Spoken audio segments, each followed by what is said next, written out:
Hi, everyone. I'm Evan from Enlightened Workshops here with my lovely wife, Mandy. Hi, guys. We're talking a bit about relationships, and what we want to talk to you about today is one of the things that we've discovered really helps our relationship be much more harmonious, and it's probably different than what you would think. Wouldn't you say? We like to not talk about things. Yeah. Our main strategy is don't talk about Ignore it. each other. That's only sort of half true. It's kind of a joke, but we had a lot of conflict in our relationship, especially after we just got married. Like the first year and of our half of our marriage, and we're 16 years into our marriage and 21 years into our relationship, and it's going pretty well so far. I think. Yeah, good. Should we keep doing it? I still like him. Okay. Yeah, I'll keep him. And, in the beginning, we'd have a problem and we'd try to talk it out. And then I would even like get books on relationships and we would try to like follow the systems and do all that. And it was a bit of a mess. And I think the thing that we've learned that's the most helpful is better to not, when we're both heated and triggered, not to talk about it then, but to take some time, hopefully work with ourselves, get some perspectives, and then come back and talk about it with some kind of new idea or something new to offer. Totally. And one of the things that I discovered too is that the idea of trying to get in there in the moment when everything's heated and solve it is really just, for me, it's a manipulation to try to get out of my own uncomfortable feelings that are being triggered, that are really about my own work that I need to do and my own sort of wounds. Not that we don't support each other, because we do, but it's just when we're both in the trigger or one of us is in the trigger, to try to get in there and solve it or fix it is actually like, it's just very, It's kind of impossible. yeah, I was going to say counterintuitive, but that's not, I mean, and the thing is, like, that's what our culture, that's what our society teaches us, is that if you love someone and there's an issue, you're supposed to get in there and like figure it out. And we've learned over time that the more spaciousness,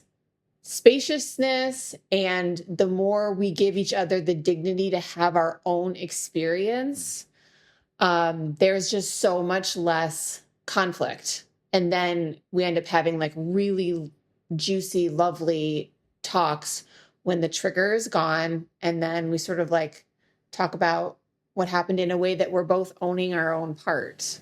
Yeah, and I think one of the things that for me is most critical is when she's upset, my default was always to sort of try to fix her or help her or something.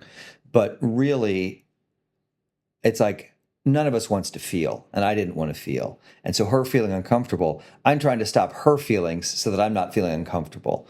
And giving each other that space to allow her to be upset and to me even to be afraid that she's mad at me, but just be with my feelings, then I can start to get grounded and centered, and then we can come back to talk. And usually we don't. I mean, now these days, and maybe everybody's not in that same place, but a lot of times we don't have to talk about it at all. We both just go and do our own work, and we come back, and it's good. And I think a part of why we don't have to talk so much anymore too is because we're not trying to communicate in the trigger. A lot of times when you try to communicate from the trigger, that's when you say things that you need to apologize for later, right? So we just have a lot less of that, like we had something come up this week, and I came to him today and I did, I apologized, and just because I had done my work, and he said, and I totally believed him. He's like, yeah, I didn't need an apology. Like, thank you. But I hadn't I hadn't caused any hurt or caused any harm for him to then need repair work from me. So it gets to the point, and there's no, and again, remember, this is not just for intimate relationships, this workshop. It's for every kind of relationship. So it's relationship with your bosses and Family, your parents and all of kids, that stuff, your best friends, all that. neighbors.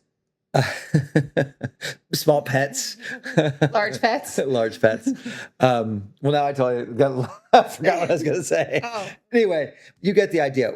Come and join the relationship, the relationship workshop. There's going to be so much there that ways to communicate when you do need to communicate. Oh, what I was saying was it takes a little bit of time to get there to learn the sort of these principles, but it's like I'd say our communication and our life has just gotten more and more harmonious over time. And that's possible for you as well. And the we way want that, that for you. yes, and the way that we got there is by no means magic. It's not because we naturally just had no problems or whatever, or we're just compatible. We're pretty No, compatible, we're crazy. but we had lots of issues and we worked through lots of things and lots of triggers all the time. And so if it's possible for us, it's possible for you. And we can show you the exact things that we did because we know exactly what they are. We know the order that we did them. And so that's, I think, one of the main benefits and why we want to do a workshop. So we hope to see you there. There's a link down in the description of how to get there and how to register. So we'll see you soon. And we're just bucket loads of fun. So that's always great. Hilarious. We're hilarious times two. Bye. Bye.